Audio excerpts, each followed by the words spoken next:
Hello बच्चों, तो चलिए इस प्रश्न को पढ़ते हैं। एक साइकिल सवार का साइकिल सहित द्रव्यमान 90 किलोग्राम है।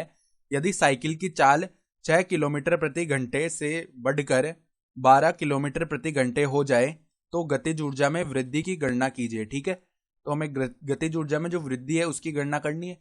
तो प्रश्न में आगे बढ़ने से पहले इस प्रश्न से संबंधित जो मुख्य अवधारणा है उसकी हम चर्चा कर लेते हैं। ठीक है, तो देखो गतिज ऊर्जा का सूत्र क्या होता है। गतिज ऊर्जा जिसको के ई के द्वारा हम प्रदर्शित करते हैं उसका सूत्र होता है 1/2 गुणा में जो हमारे पास जो वस्तु है या कण है उसका द्रव्यमान यानी कि एम बोल दिया उसको, गुणा में उसकी चाल का स्क्वायर यानी कि चाल को हम वी से दर्शा रहे हैं। ठीक है, तो ये गतिज ऊर्जा का सूत्र होता है। अब सवाल के मुख्य हल में आ जाते हैं। तो पहले देखो, जो हमारे पास साइकिल सवार का साइकिल सहित द्रव्यमान जो है वो कितना दिया हुआ, यानी एम बराबर में 90 किलोग्राम है।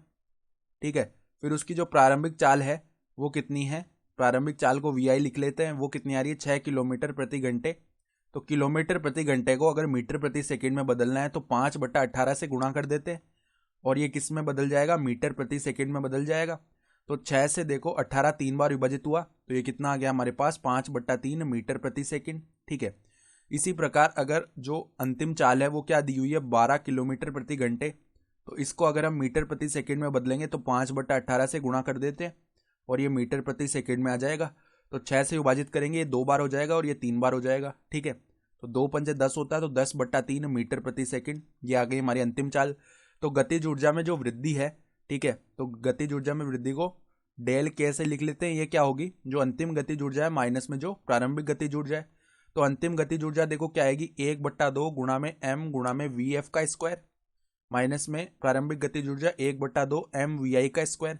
तो देखो 1/2 एम को तो हमने उभयनिष्ठ कर लिया, वी एफ का स्क्वायर करेंगे। ठीक है, अंदर क्या बच जाएगा, देखो वी एफ का स्क्वायर माइनस में वी आई का स्क्वायर, ये बच गया।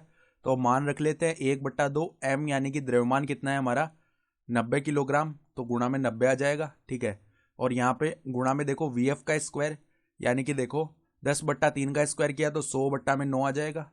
माइनस में देखो वी आई का स्क्वायर यानी कि 25/9 ये आ गया। तो अब देखो यहाँ से ये कितना बनेगा, 90/2 गुणा में 100 माइनस 25 हो गया 75 में आ जाएगा 9। ठीक है, तो 9 से जो 90 है 10 बार विभाजित हो गया, फिर 2 से ये जो 10 है 5 बार विभाजित हो गया। तो 5 को 75 से गुणा कर लेते हैं, तो 5 × 5 25 होता है, 2 हासिल हो गया, 5×7 35 और 2 हो जाएगा 37 यानी 375। और ये वृद्धि है किसमें, गतिज ऊर्जा में, तो जूल में आएगी ना। तो हमारा जो उत्तर है वो आ जाएगा 375 जूल।